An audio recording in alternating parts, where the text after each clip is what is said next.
Light तो जला दी दूर। हेलो, नमस्कार श्रोतागण, सभी मित्र, सदस्य जो कल की मीटिंग में उपस्थित हुए थे, उनका आभार, बहुत बहुत प्यार और शुभ संध्या।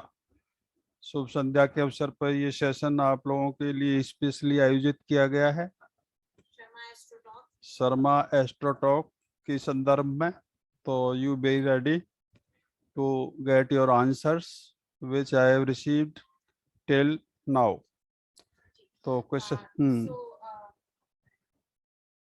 मैं आपसे पहला प्रश्न पूछना चाहूंगी जी कि युवा वर्ग की तरफ से आया है ये प्रश्न कि कुछ शब्द होते हैं जो हमें बिल्कुल भी समझ में नहीं आते एस्ट्रोलॉजी में, जैसे कि गोचर। तो ये गोचर होता क्या है? बहुत अच्छा प्रश्न है। युवा वर्ग जो एमएनसी या दूसरे उनसे जुड़ा हुआ है, उनको नॉलेज तो अच्छी है और उनकी ग्रास्पिंग पावर भी is very good, but the astrological terms and terminology में वो थोड़ा सा विस्तार नहीं दे पाते। तो मैं संचरण के बारे में बताना चाहूँगा। ग्रह संचरण। शिवांगी, संचरण क्या होता है? हमें ये, जैसे आजकल की युवा पीढ़ी हिंदी में थोड़ी सी कमजोर है तो इसमें ट्रांजिशन, प्लेनेटरी ट्रांजिशन को हम ग्रह संचरण कहते हैं। तो ग्रह संचरण में सबसे मुख्य जो ग्रह है, आत्मा कारक ग्रह, दैट इज सन ट्रांजिशन। तो सूर्य राशि जो है का संक्रमण, तो इसका प्रभाव पड़ता है सूर्य के ट्रांजिशन तो से? हम इसका विस्तार से अभी नेक्स्ट श्रोता गण के प्रश्न में कवर करेंगे। आपका कोई और जनरल प्रश्न हो तो आप बताएं। एक क्वेश्चन आया है अनुदीप्ति की तरफ से कि वो लखनऊ से बोल रही हैं कि ग्रह दशा खराब क्यों होती है? ऐसी अनुदीप्ति, वेरी वेलकम टू यू। बहुत बहुत धन्यवाद। प्रश्न आपका बहुत अच्छा है और सभी जिज्ञासु ये जानना भी चाहते हैं कि क्या वह ये हमारे कर्मों से रिलेटेड होता है या फिर पैदा होते ही कुछ हमारी जन्मपत्री इस तरीके से होती है? आप देखिए, संक्षिप्त में ही मैं आपको बताना चाहूँगा। आपका प्रश्न, मूल प्रश्न बहुत अच्छा है और यह प्रारब्ध से जुड़ा हुआ प्रश्न है। प्रारब्ध, बहुत से लोग हिंदी नहीं समझते। कर्म तीन प्रकार के होते हैं, क्रियमाण, संचित और प्रारब्ध। प्रारब्ध पार्ट जो है दैट इज अदृश्य, अव्यक्त। अव्यक्त बोला तो जन्म से पहले एंड आफ्टर द लाइफ। तो ये हिडन पार्ट है। ये प्रारब्ध को लेके वो प्रवेश करता है। ये चीजें phenomenal facts of the universe and cosmic rays effect, कि वो प्रारब्ध कर्म को लेके उसी हिसाब से, उसी स्थान पे, उसी घर में, उसी वर्ग में, या उसी कार्य को जिनको वो उसके अतृप्त हैं या पूरे नहीं हो पाए थे किसी कारणवश, उनको लेके वह पैदा होता है जातक। बहुत बहुत धन्यवाद। अब हम दूसरे प्रश्न पे जाएंगे जो कि श्री एसके कौशिक जी ने जयपुर से पूछा है। ऐसी कई सारे प्रश्न हैं, वो तो हम इस एक सेशन में कवर अप नहीं कर पाएंगे। उनके क्वेश्चन, मूल प्रश्न क्या है उनका? उनके मूल प्रश्न एक्चुअली कई सारे हैं जिनमें मैं बोलना चाहूंगी, आप जिन्हें जी बताना चाहें बता दीजिएगा। जी। ग्रहों की वर्तमान स्थिति, उनका असर व सावधानी हेतु आवश्यक उपाय, उपासना विधि, कैरियर सुधारने वाले ग्रहों की जानकारी, ऐसी जीवन में ग्रहों के कारण। तो ये बहुत ही लंबा विषय है, हम इसे कवर नहीं कर पाएंगे।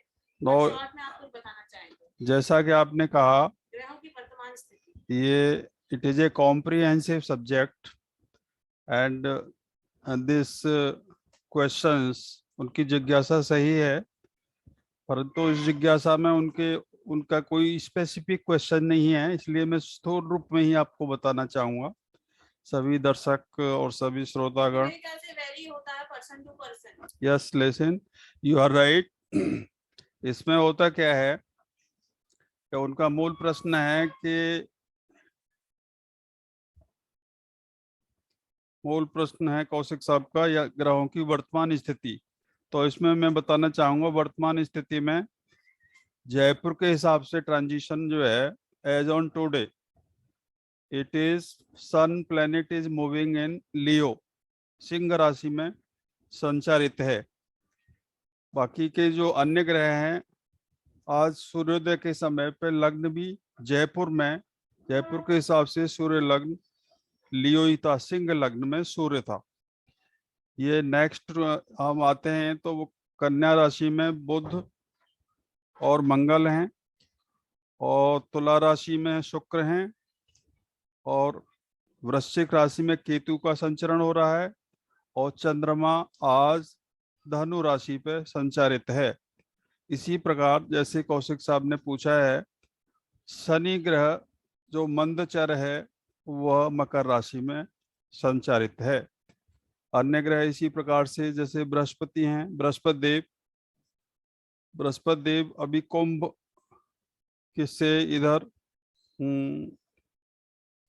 कुंभ से मकर में आ गए हैं, जैसा कि आप सभी को पता है। तो मुख्य मुख्य ग्रह ये हैं कि उनका जो ट्रांजिशन है as on today at Jaipur, mainly is moon is in Sagittarius and sun is running in Leo. अब इस संदर्भ में एक चीज और ऐड करना चाहूंगा मैं अपनी तरफ से, जो आपको आपका ज्ञानवर्धन भी करेगा और जिज्ञासुओं की जिज्ञासा भी शांत करेगा, और ये मेरा प्रिय सब्जेक्ट है। इसमें मैं आपको बताऊं कि आज रात्रि को 1:02 पर सूर्य जो है अपना ट्रांजिशन जो है वो नेक्स्ट ग्रह में राशि में प्रवेश करेंगे, कन्या राशि में, जहां बुध पहले से ही मौजूद हैं, अपनी स्वराशिस्थ हैं। कन्या राशि के स्वामी होते हैं बुध। तो बुध एक अच्छा ग्रह है, शुभ ग्रह है, सौम्य ग्रह है। इसी प्रकार दोनों का योग बनेगा बुध आदित्य योग, जो अत्यंत ही शुभ, सौभाग्यवर्धक और कुछ राशियों के लिए। इसमें मैं कौशिक साहब का ये प्रश्न का उत्तर देना चाहूँगा कि it is not common to all, it will vary from person to person and time to time, क्योंकि जन्म नक्षत्र क्या है, जन्म चंद्र राशि क्या है, उसके आधार पर संचरण उस ग्रह का कहाँ है, जहाँ कर्मेश और राजेश हैं उनका, उससे जुड़ा एक प्रश्न था जो मैं पढ़ रहा था कि कैरियर से संबंधित था। तो कैरियर का भाव है, जैसा आप सभी जानते हैं, दसम भाव।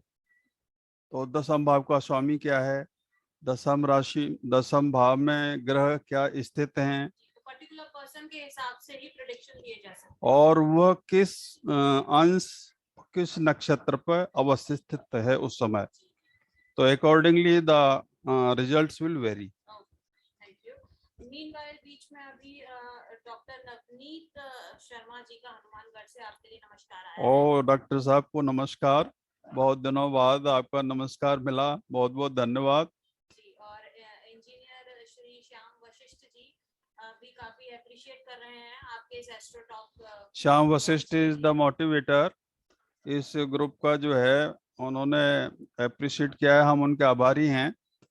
और आप अपने दूसरे मित्रों को भी जोड़ें, और जो परिचित हैं और जो इसमें रुचि रखते हैं, जो इसमें रुचि रखना चाहते हैं या कुछ डेवलप करना चाहते हैं, वो इस संस्था से जुड़ें। अनुराग कौशिक अपना थोड़ा सा खेद जता रहे थे कि वो ज्वाइन नहीं कर पाए समय की व्यस्तता के कारण। अनुराग वो नेक्स्ट सेशन में जरूर ज्वाइन होना चाहेंगे।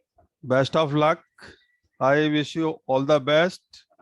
आपके ब्रदर तो शामिल हो गए थे, मिस्टर अभिनव, तो अभिनव ने पार्टिसिपेट किया, बट उसके क्वेश्चन अभी अवेटेड हैं। तो आप दोनों, if you have any specific question, you are most welcome. Sir मैं जानना चाहती थी, जैसे हम अगर डिटेल्ड डिस्क्रिप्शन और जानकारी चाहें तो आपका फीस स्ट्रक्चर एक बार आप दोहराना चाहेंगे? नहीं, वो सामान्य मेरे दिशा निर्देश में मैं आपको प्रेषित कर दूंगा। उसको अभी उस ड्राफ्ट हो रहा है, मेरी टीम ड्राफ्ट कर रही है, उसके फाइनेंशियल एडवाइजर ने कुछ इसे इकोनॉमिक बनाया है, तो I would like to give after a short while.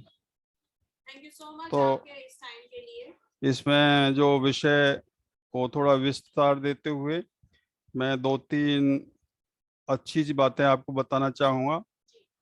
जैसे सूर्य राशि कल से बुध और आदित्य का अच्छा संयोग हो रहा है।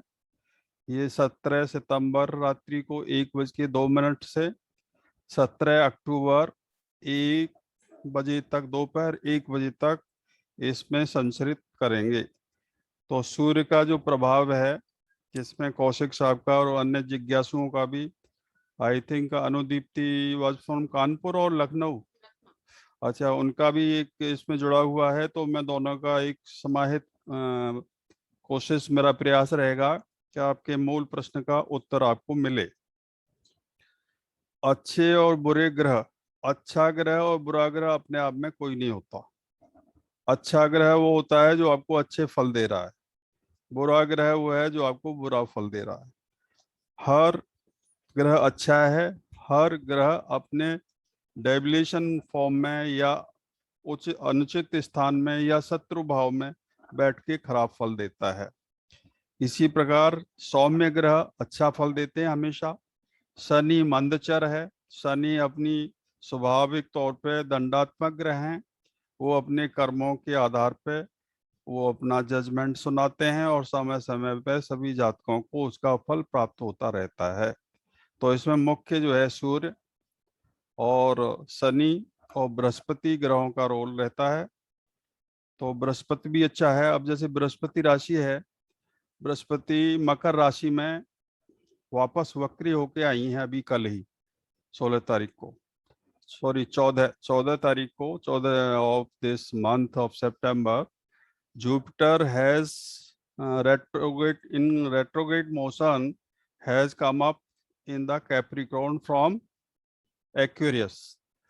तो शनि की राशि में होने के कारण इसमें मैं आपको उचित ढंग से बताना चाहूंगा कि संस्कृत में एक श्लोक है कि जब जब जो है शनि धनु या मीन में होता है, बृहस्पति राशि में होता है, या वाइस वर्षा, शनि इधर मीन और धनु में होता है और बृहस्पति को कुंभ और मकर राशि में होती है, तो उनके फल उनके तदनुसार इफेक्ट से हर जातक को मिलते रहते हैं।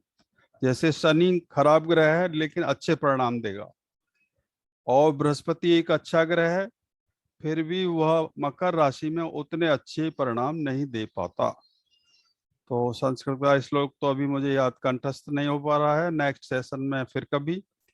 तो सूर्य के दो चीजें, दो राशियों के लिए खुशखबरी है।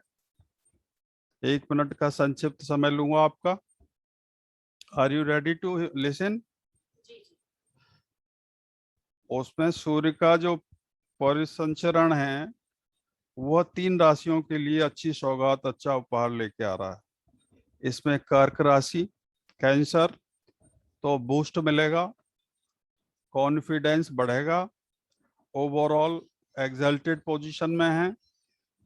तो कैंसर जो पीपल हैं will get benefited during this transition of कर्क राशि। नेक्स्ट टू विर्गो, जो आई थिंक कौशिक जी का जो राशि है, जो मैं देख रहा था, as far as I recollect his राशि इज विर्गो, कन्या राशि है। तो उनके फर्स्ट हाउस में आ रहा है। तो फर्स्ट हाउस में उनको जो है